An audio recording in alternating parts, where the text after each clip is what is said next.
Hello दोस्तों, easy book summary में आपका दिल से स्वागत है। आज हम बात करने वाले हैं how to be disciplined by Sheldon how किताब की।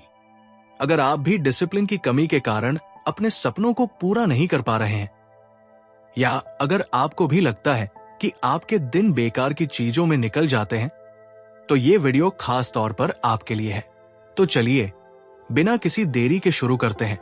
ये कहानी है राघव की, जो एक मेहनती और प्रतिभाशाली व्यक्ति था, लेकिन उसकी जिंदगी में एक कमी थी, अनुशासन की। राघव के पास बड़े बड़े सपने थे। वो एक सफल बिजनेसमैन बनना चाहता था, अपनी सेहत को सुधारना चाहता था और अपने परिवार के साथ खुशहाल जीवन जीना चाहता था। लेकिन उसके सपने और उनकी हकीकत के बीच हमेशा एक बड़ी बाधा खड़ी रहती थी, उसकी अनियमित लाइफस्टाइल। राघव को अक्सर ऐसा लगता था कि वो अपने जीवन में सही दिशा में कदम नहीं उठा पा रहा है। वो सुबह जल्दी उठने और अपनी डेली रूटीन को व्यवस्थित रखने का निर्णय लेता, लेकिन हर बार उसका संकल्प टूट जाता। उसका समय सोशल मीडिया, दोस्तों के साथ बेवजह गप्पे मारने और अगले दिन के लिए काम टालने में बर्बाद हो जाता।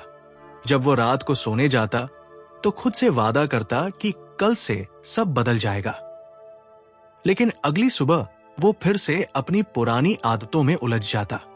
एक दिन अपनी इस परेशानी से तंग आकर राघव ने अपने गुरु अजय जी से मदद मांगी। उसने कहा, गुरुजी, मैं मेहनती हूं, लेकिन मेरा ध्यान बट जाता है। मैं अपने सपनों के करीब जाने की कोशिश करता हूं, लेकिन अनुशासन की कमी मुझे हर बार पीछे खींच लेती है। अजय जी मुस्कुराए और बोले, तुम्हारी समस्या का समाधान तुम्हारे हाथों में ही है। तुम्हें डिसिप्लिन के महत्व को समझने की जरूरत है। उन्होंने राघव को एक किताब दी, how to be disciplined by Sheldon Howe. Raghav ने किताब को बड़े ध्यान से पढ़ना शुरू किया। जैसे जैसे वो किताब के पन्ने पलटता गया, उसे अपने जीवन के लिए जरूरी सबक मिलते गए। उसने इन सबक को अपनी जिंदगी में लागू करना शुरू किया। यही वो पल था जिसने राघव की जिंदगी को बदलने की शुरुआत की। अगर आपको यह वीडियो पसंद आ रहा है तो कृपया हमें कमेंट करके बताएं कि आपको सबसे ज्यादा क्या अच्छा लगा। आपके विचार हमारे लिए महत्वपूर्ण है। पहला सबक, स्पष्ट लक्ष्य तय करो। किताब का पहला और सबसे जरूरी पाठ यह था कि जब तक तुम्हारे पास स्पष्ट और मापने योग्य लक्ष्य नहीं होंगे, तब तक तुम डिसिप्लिन नहीं बन सकते। डिसिप्लिन केवल आदतों का हिस्सा नहीं है, ये एक प्रक्रिया है जो तुम्हारे सपनों को हकीकत में बदलने के लिए बनाई जाती है। लेकिन ये तभी संभव है जब तुम्हें पता हो कि तुम्हें जाना कहां है। राघव को यह बात बहुत गहराई से छू गई। उसने महसूस किया कि उसकी सबसे बड़ी समस्या ये थी कि वो बिना किसी स्पष्ट दिशा के अपने समय और ऊर्जा को खर्च कर रहा था। वो दिन भर व्यस्त रहता, लेकिन जब रात को दिन भर के काम का हिसाब लगाता तो उसे लगता कि उसने कुछ भी महत्वपूर्ण नहीं किया। उसकी मेहनत एक ऐसे इंसान की तरह थी जो तीर चलाने की कोशिश तो करता है, लेकिन ये नहीं जानता कि निशाना कहां है। किताब ने उसे पहला कदम उठाने को कहा, अपने लक्ष्य तय करो। राघव ने बैठकर अपने जीवन के बारे में गंभीरता से सोचा। उसने खुद से सवाल किया, मुझे असल में क्या चाहिए? मेरी जिंदगी में सबसे महत्वपूर्ण चीजें क्या हैं? इन सवालों ने उसे अपनी प्राथमिकताएं तय करने में मदद की। उसने एक कागज निकाला और 3 बड़े लक्ष्य लिखे। 1, फिट रहना। उसने महसूस किया कि अगर वो शारीरिक और मानसिक रूप से स्वस्थ नहीं होगा तो वो अपने बाकी सपनों को कभी पूरा नहीं कर पाएगा। 2, अपना व्यवसाय शुरू करना। ये उसका बचपन का सपना था, लेकिन आलस्य और अनुशासन की कमी के कारण वो इसे बार बार टालता आ रहा था। 3, अपने परिवार के साथ समय बिताना। राघव को एहसास हुआ कि उसका परिवार ही उसकी सबसे बड़ी ताकत और प्रेरणा है और उसे उनके साथ ज्यादा समय बिताना चाहिए। जब उसने ये साफ कर लिया कि उसे क्या चाहिए, तो उसे एक अजीब सा सुकून महसूस हुआ। उसकी बेचैनी, जो अक्सर अनिश्चितता की वजह से होती थी, धीरे धीरे कम होने लगी। अब उसे पता था कि उसका समय कहां लगाना है और उसे किस चीज से बचना है। राघव ने समझा कि स्पष्ट लक्ष्य केवल एक सूची नहीं होते, वे एक नक्शा होते हैं जो तुम्हें दिखाते हैं कि तुम्हें किस दिशा में जाना है। यह पहला कदम था जिसने राघव को अपनी जिंदगी को एक नई दिशा देने में मदद की। उसने महसूस किया कि अनुशासन का आधार लक्ष्य होते हैं, और यह पहला सबक उसकी जिंदगी का एक अहम मोड़ बन गया। अगर आपको यह वीडियो पसंद आ रहा है तो कृपया हमें कमेंट करके बताएं कि आपको सबसे ज्यादा क्या अच्छा लगा। आपके विचार हमारे लिए महत्वपूर्ण हैं। दूसरा सबक, आदतें धीरे धीरे बनती है। किताब में एक बेहद गहरा और सरल सबक सिखाया गया। डिसिप्लिन कोई जादू की छड़ी नहीं है जो एक रात में आपकी जिंदगी बदल दे। ये छोटी छोटी आदतों का नतीजा है जो समय के साथ बड़े बदलाव लाती है। राघव ने जब यह पढ़ा तो उसने महसूस किया कि उसकी सबसे बड़ी गलती यह थी कि वो हर बार तुरंत और बड़े बदलाव लाने की कोशिश करता था। जब वो ऐसा नहीं कर पाता तो वो हताश होकर अपने पुराने धर्रे पर लौट जाता। राघव को अपनी आदतों पर काम करने का नया नजरिया मिला। किताब में बताया गया कि अगर आप खुद को अचानक बहुत बड़ा बदलाव करने के लिए मजबूर करते हैं तो ये शरीर और मन दोनों के लिए असहज हो सकता है। इसलिए छोटे छोटे कदमों से शुरुआत करें। यह प्रक्रिया न केवल टिकाऊ होती है बल्कि आपको प्रगति का आनंद भी देती है। राघव ने तुरंत बड़े लक्ष्य हासिल करने की जगह छोटे और आसान बदलाव लाने का फैसला किया। उसने सबसे पहले सुबह जल्दी उठने की आदत डालने का सोचा, लेकिन इसके लिए उसने खुद को एकदम 5 बजे उठने पर मजबूर नहीं किया। उसने अपना अलार्म केवल 15 मिनट पहले का लगाया। धीरे धीरे कुछ हफ्तों में वो सुबह 5 बजे उठने में कामयाब हो गया। इसके बाद उसने शारीरिक फिटनेस के लिए एक सरल आदत अपनाई। पहले वो सोचता था कि उसे रोजाना 1 घंटे का समय व्यायाम के लिए निकालना होगा, लेकिन किताब ने उसे सिखाया कि शुरुआत छोटे कदमों से होनी चाहिए। उसने सुबह 10 मिनट की वॉक से शुरुआत की। यह छोटा सा बदलाव उसे कठिन नहीं लगा और जल्द ही ये उसकी दिनचर्या का हिस्सा बन गया। व्यवसाय के लिए भी उसने यही तरीका अपनाया।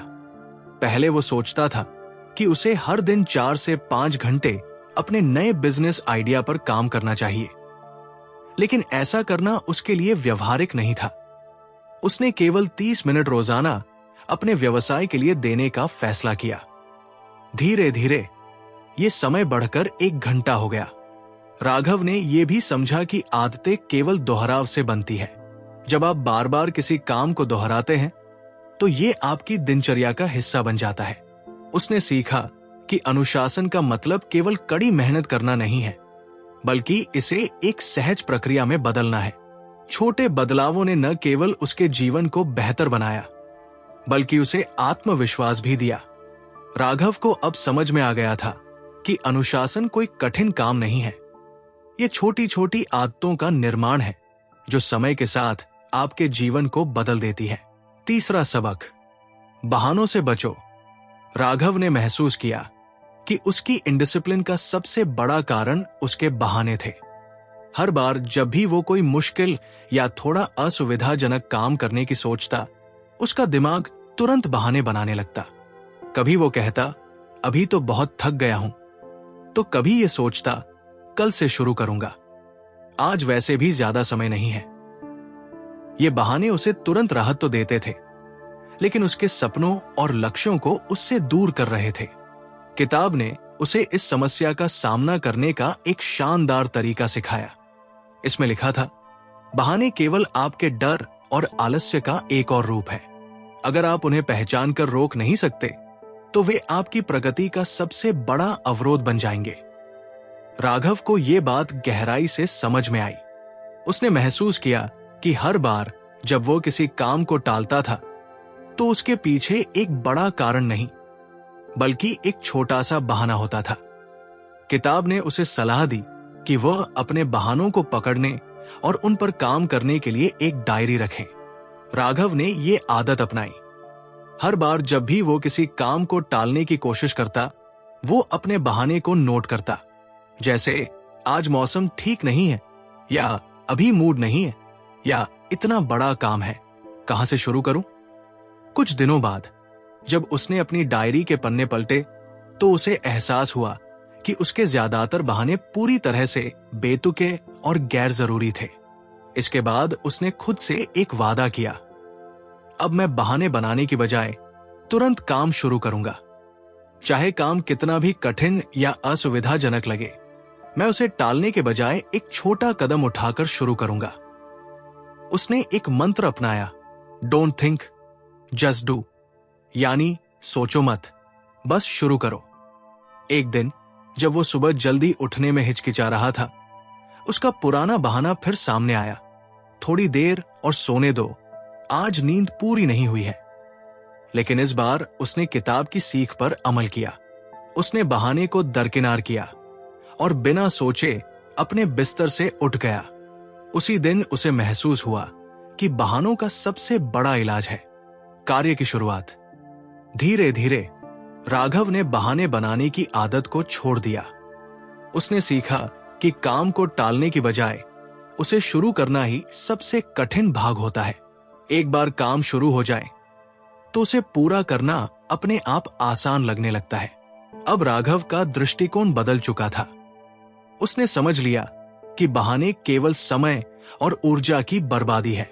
उसने महसूस किया कि जब आप बहानों से बचते हैं तो आप अनुशासन के असली अर्थ को समझने लगते हैं। बहाने छोड़ने के इस छोटे से बदलाव ने राघव के जीवन में बड़ी सफलता की शुरुआत कर दी। चौथा सबक, समय का सही मैनेजमेंट करो। किताब में राघव ने एक और महत्वपूर्ण बात सीखी, आपका समय ही आपकी सबसे बड़ी पूंजी है। इसे बर्बाद करना ऐसा है जैसे आप अपनी जिंदगी की सबसे कीमती चीज को बिना सोचे समझे खो रहे हों।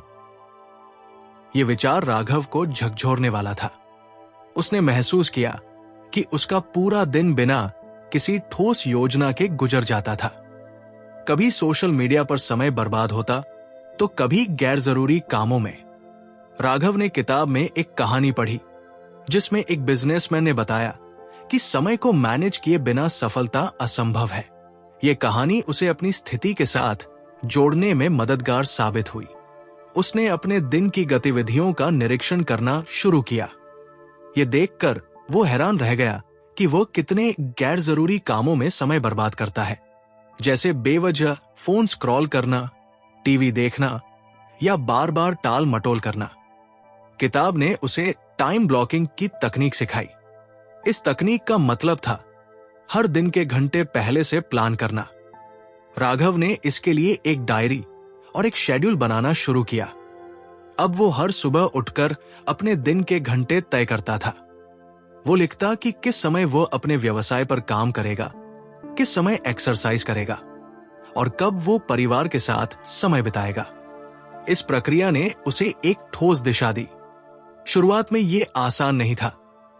कई बार वो अपने बनाए हुए शेड्यूल का पालन नहीं कर पाता था, लेकिन उसने धीरे धीरे इसे अपनी आदत बना लिया। उसने सीखा कि समय प्रबंधन का मतलब केवल काम के लिए समय निकालना नहीं है, बल्कि अपने दिन को संतुलित बनाना है। उसने ये भी सुनिश्चित किया कि वो आराम और मनोरंजन के लिए भी समय बचाए। एक दिन जब उसने देखा कि वो एक ही दिन में अपने व्यवसाय से जुड़े कई अहम काम निपटा चुका था, परिवार के साथ हंसी मजाक में समय बिता चुका था और अपनी एक्सरसाइज भी पूरी कर चुका था, तो उसने महसूस किया कि ये सब टाइम मैनेजमेंट की ताकत थी। किताब ने उसे ये भी सिखाया कि ना कहना भी समय प्रबंधन का एक अहम हिस्सा है। अब वो उन कामों को मना कर देता था जो उसकी प्राथमिकताओं में नहीं थे। धीरे धीरे राघव ने महसूस किया कि टाइम मैनेजमेंट न केवल उसे ज्यादा प्रोडक्टिव बना रहा है, बल्कि उसके जीवन को भी संतुलित और शांतिपूर्ण बना रहा है।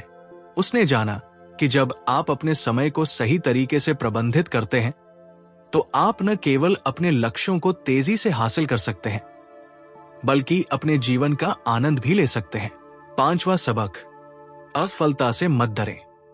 किताब का एक महत्वपूर्ण पाठ था, डिसिप्लिन का मतलब यह नहीं है कि तुम हर बार सफल हो। यह विचार राघव के लिए काफी गहरा था। उसने महसूस किया कि जब भी वो किसी नई योजना की शुरुआत करता तो वो सफलता की गारंटी की उम्मीद करता, लेकिन जैसे ही उसे किसी विफलता का सामना करना पड़ता वो हताश हो जाता था और अपनी कोशिशें छोड़ देता था। ये रवैया उसकी सफलता में सबसे बड़ी बाधा बन गया था। राघव ने किताब में एक प्रेरक कहानी पढ़ी। ये कहानी एक रनर के बारे में थी जिसने अपनी जिंदगी की पहली दौड़ में अंतिम स्थान हासिल किया था, लेकिन उसने हार मानने के बजाय हर असफल दौड़ से सीखना शुरू किया। उसने अपनी कमजोरी पहचानी, अपनी रणनीति में सुधार किया और हर बार खुद को बेहतर बनाने की कोशिश की। अंततः वो एक चैंपियन बना। इस कहानी ने राघव को सोचने पर मजबूर किया। उसने महसूस किया कि फेलियर भी जीवन का एक अभिन्न हिस्सा है। उसने किताब में पढ़ा कि फेलियर को कभी अंत के रूप में नहीं देखना चाहिए, बल्कि इसे एक नई शुरुआत के रूप में अपनाना चाहिए। यह विचार उसके दिमाग में घर कर गया। अब जब राघव किसी काम में असफल होता तो वो पहले की तरह निराश होने के बजाय ठंडे दिमाग से सोचता कि गलती कहां हुई। उसने अपनी असफलताओं से सबक लेना शुरू किया। उसने महसूस किया कि हर असफलता उसे कुछ सिखाने के लिए होती है। एक बार राघव ने अपने व्यवसाय के लिए एक नई योजना बनाई। उसे लगा कि ये योजना जरूर काम करेगी, लेकिन जब उसने इसे लागू किया तो नतीजे उम्मीद के मुताबिक नहीं आए। पहले वो इस असफलता को लेकर काफी निराश हुआ, लेकिन फिर उसने किताब में पढ़े सबक को याद किया। उसने अपनी योजना का एनालिसिस किया और देखा कि उसने कुछ महत्वपूर्ण पहलुओं को नजरअंदाज कर दिया था। उसने अपनी गलतियों को सुधारा और उसी योजना को नए तरीके से लागू किया। इस बार परिणाम शानदार रहे। किताब ने राघव को यह सिखाया कि असफलता डरने की चीज नहीं है, बल्कि ये सफलता की सीढ़ी है।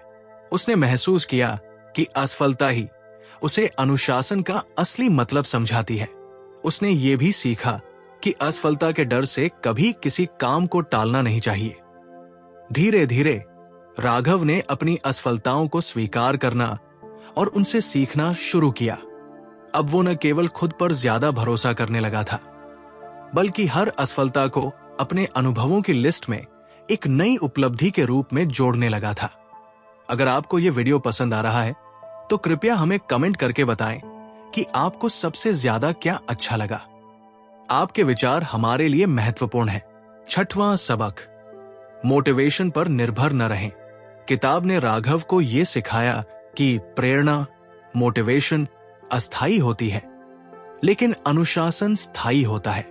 पहले राघव को हमेशा किसी प्रेरणादायक घटना, वीडियो, किताब या किसी व्यक्ति की सलाह का इंतजार रहता था ताकि वो अपने काम की शुरुआत कर सके। वो सोचता था, जब मुझे प्रेरणा मिलेगी तब मैं अपना काम शुरू करूंगा। यही वजह थी कि उसकी बहुत सारी योजनाएं अधूरी रह जाती थी। कभी उसके पास समय नहीं होता, कभी आलस्य आ जाता, तो कभी उसके मन में एक नया बहाना होता। राघव को इस किताब ने एक सख्त सच्चाई का सामना कराया। प्रेरणा एक टेम्पररी चीज है जो एक दिन खत्म हो जाती है, हालांकि डिसिप्लिन परमानेंट होता है। किताब में एक उदाहरण था, अगर कोई किसान सिर्फ बारिश के बाद ही काम करने जाए तो उसकी फसल कभी नहीं उगेगी। उसे हर दिन मेहनत करनी होगी, चाहे मौसम जैसा भी हो। इस विचार ने राघव को झकझोर दिया। अब उसे यह समझ में आया कि अगर वो सफलता पाना चाहता है तो उसे प्रेरणा का इंतजार करना छोड़कर अपनी दिनचर्या में अनुशासन लाना होगा। राघव ने इसे अपनी जिंदगी में लागू करने का निर्णय लिया। उसने अपने दिन की शुरुआत एक निश्चित समय पर करने की आदत डाली, चाहे वो कितना भी आलसी महसूस करता हो। उसने अपने दिन में सबसे पहले उन कामों को करने का निर्णय लिया जो उसे कठिन लगते थे। जब वो पहले से तय समय पर काम करना शुरू करता तो धीरे धीरे वो काम को करने में आनंद लेने लगा। कभी कभी जब उसे प्रेरणा की कमी महसूस होती तो वो खुद को याद दिलाता कि किसी भी काम को करने के लिए केवल प्रेरणा की जरूरत नहीं होती, अनुशासन ही उसे उस काम को पूरा करने में मदद करेगा। शुरुआत में उसे यह मुश्किल लगा, लेकिन धीरे धीरे उसने महसूस किया कि जब वो नियमित रूप से काम करता है तो उसका मन भी उस काम में रमने लगता है। इस बदलाव से राघव की प्रोडक्टिविटी में काफी सुधार हुआ। उसने सीखा कि प्रेरणा से काम शुरू किया जा सकता है, लेकिन अंत में वही व्यक्ति सफल होता है जो अनुशासन से काम को पूरा करता है। अब राघव को प्रेरणा के बिना भी अपनी दिनचर्या में सामंजस्य और संतुलन बनाए रखने में कोई परेशानी नहीं हो रही थी। उसने इस सच को अपनाया कि अगर वह अपने लक्ष्यों को हासिल करना चाहता है तो उसे बिना किसी बहाने के काम करना होगा। अब राघव अपनी जिंदगी में अनुशासन को ही सफलता का असली मंत्र मानता था। उसे एहसास हुआ कि प्रेरणा तो बस एक शुरुआत है, लेकिन असली ताकत अनुशासन में है। 7वां सबक, खुद को माफ करना सीखो। राघव ने महसूस किया कि वो अक्सर अपनी पुरानी गलतियों को लेकर खुद को दोषी महसूस करता था। किसी काम में असफल होने पर वो खुद को ही जिम्मेदार ठहराता और यही सोचता रहता कि मैंने ये क्यों किया या मैंने ये क्यों नहीं किया। उसकी ये नकारात्मक सोच उसे आगे बढ़ने से रोकती थी। वो अपनी पिछली असफलताओं के बारे में सोच सोचकर खुद को मानसिक रूप से कमजोर करता। किताब ने राघव को यह सिखाया कि अगर वो अपनी गलतियों को लेकर हमेशा पछताता रहेगा तो वो कभी आगे नहीं बढ़ पाएगा। किताब में लिखा था, अगर तुम अपनी पिछली गलतियों से बंधे रहोगे तो आगे नहीं बढ़ पाओगे। यह विचार राघव के लिए बहुत बड़ा एहसास था। उसने समझा कि अपनी असफलताओं को ढोने से कोई फायदा नहीं है, क्योंकि इससे केवल उसकी मानसिक शांति और आत्मविश्वास पर असर पड़ता है। किताब ने राघव को बताया कि खुद को माफ करना और अपनी गलतियों से सीखना अनुशासन का अहम हिस्सा है। उसने ये सोचा कि अगर वो हमेशा अपनी गलतियों में उलझा रहेगा तो वो अपने वर्तमान कार्यों पर ध्यान नहीं दे पाएगा। इसने राघव को यह समझने का मौका दिया कि जीवन में गलतियां होती हैं, लेकिन जो व्यक्ति अपनी गलतियों को स्वीकार कर उनसे सीखता है वही असली सफलता की ओर बढ़ता है। राघव ने अपनी पुरानी असफलताओं को छोड़ने का निर्णय लिया। उसने अपनी गलतियों को स्वीकार किया, उन्हें सुधारने के लिए कदम उठाए और उन्हें एक सीख के रूप में लिया। अब जब भी वो किसी गलती से दो चार होता तो वो खुद को दोषी नहीं मानता था, बल्कि वो उस गलती से क्या सीखा और आगे कैसे बेहतर किया जा सकता है इस पर ध्यान केंद्रित करता था। धीरे धीरे राघव ने महसूस किया कि जब उसने अपनी नकारात्मकता को खत्म किया और खुद को माफ किया तो उसकी मानसिक शांति बढ़ी। वो अब अपने कार्यों पर अधिक ध्यान केंद्रित करने में सक्षम था। उसे ये समझ में आ गया कि हर गलती को खुद पर आरोप लगाने के बजाय उसे सुधारने का प्रयास करना ज्यादा महत्वपूर्ण है। इसने राघव की प्रोडक्टिविटी को भी बढ़ाया। अब वो अधिक उत्साह और मनोबल के साथ अपने लक्ष्य की ओर बढ़ रहा था। उसने सीखा कि अगर वो अपनी गलतियों से ऊपर उठकर उन्हें एक सीख की तरह अपनाता है तो उसे कोई भी विफलता रोक नहीं सकती। खुद को माफ करने और आगे बढ़ने की ये आदत अब राघव के जीवन का हिस्सा बन चुकी थी और इसने उसकी सफलता की राह को और भी आसान बना दिया। 8वां सबक, खुद के साथ ईमानदार रहो। राघव ने महसूस किया कि उसकी अनुशासनहीनता का एक बड़ा कारण था अपनी खुद की गलतियों को न देखना और खुद से झूठ बोलना। कभी वो कहता, मेरे पास समय नहीं है, तो कभी मैं थक चुका हूं, कल से करूंगा। वो बहानों के सहारे अपने लक्ष्यों से दूर होता जाता था और कभी भी पूरी तरह से अपने काम में नहीं डूबता था। ये सोचकर उसने सोचा था कि यदि वो खुद से ये बहाने बना लेगा तो शायद उसकी स्थिति बेहतर हो जाएगी, लेकिन वो हर दिन खुद से और अपने लक्ष्यों से दूर होता गया। किताब ने राघव को यह महत्वपूर्ण सिखाया कि अगर वो असली अनुशासन चाहता है तो उसे अपने आप से पूरी तरह ईमानदार रहना होगा। खुद से झूठ बोलने का मतलब था अपने ही सपनों को नकारना और खुद को धोखा देना। किताब में यह स्पष्ट किया गया था कि अगर आप खुद से ईमानदार नहीं हैं, तो आप अपनी सफलता को स्थायी नहीं बना सकते। अपने काम के प्रति ईमानदारी रखकर ही आप उसे सच्ची सफलता में बदल सकते हैं। राघव ने यह तय किया कि अब वो खुद से कोई झूठ नहीं बोलेगा। उसने एक नई आदत डालने का निर्णय लिया। हर दिन रात को अपने पूरे दिन का लेखा जोखा करेगा। वो ये देखेगा कि उसने कितना काम किया, क्या उसने सही समय पर काम किया और क्या वह अपने तय लक्ष्यों पर ध्यान दे पाया। ये एक छोटा सा कदम था, लेकिन ये राघव के लिए एक बड़ा बदलाव था। उसने ये महसूस किया कि जब वो अपने काम के बारे में ईमानदार होता था तो उसे बहाने बनाने की जरूरत नहीं पड़ती थी। वो देखता था कि उसने क्या किया और क्या नहीं किया। इस प्रक्रिया ने उसे अपनी जिम्मेदारियों का एहसास कराया और उसे अपनी कमियों को सुधारने का अवसर दिया। अब जब वो खुद से ईमानदार था तो वो अपने लक्ष्य को लेकर और अधिक प्रेरित महसूस करता था। राघव ने धीरे धीरे ये समझा कि खुद को धोखा देने से सिर्फ और सिर्फ समय की बर्बादी होती है, लेकिन जब आप खुद से सच बोलते हैं और अपने काम को पूरी ईमानदारी से करते हैं तो सफलता अपनी तरफ खींची चली आती है। ये प्रक्रिया राघव के लिए एक बड़ी सीख बन गई और उसने इसे अपनी जिंदगी का हिस्सा बना लिया। अब राघव जब भी किसी काम को टालने की सोचता तो वो पहले अपनी ईमानदारी से उसे देखता और खुद से पूछता, क्या ये सही है? और यही सवाल उसे अपने लक्ष्यों की ओर एक कदम और बढ़ने के लिए प्रेरित करता। नवा सबक, संतुलन बनाओ। राघव को यह समझ में आया कि अनुशासन का केवल एक पहलू नहीं है, बल्कि ये एक संतुलन की प्रक्रिया है। किताब में यह स्पष्ट किया गया था कि अनुशासन का मतलब केवल काम में डूबे रहना नहीं है। असली अनुशासन वह है जब आप अपने काम, आराम और रिश्तों के बीच एक अच्छा संतुलन बनाए रखें। राघव ने महसूस किया कि जब वो अपना सारा समय काम में ही लगा देता था तो न सिर्फ वो शारीरिक और मानसिक रूप से थक जाता था, बल्कि उसके परिवार के साथ भी रिश्ते कमजोर होते जा रहे थे। राघव के लिए ये एक कठिन दौर था, क्योंकि वो चाहता था कि वो अपने व्यवसाय को बढ़ाए, लेकिन वो ये भी जानता था कि अपने प्रियजनों के साथ समय बिताना और खुद का ख्याल रखना भी उतना ही महत्वपूर्ण है। किताब ने उसे ये सिखाया कि अगर आप खुद को केवल काम में ही डुबो देंगे तो आप अपनी जीवन ऊर्जा और प्रेरणा को खो देंगे। इसलिए राघव ने निर्णय लिया कि वो अपने जीवन में संतुलन बनाएगा।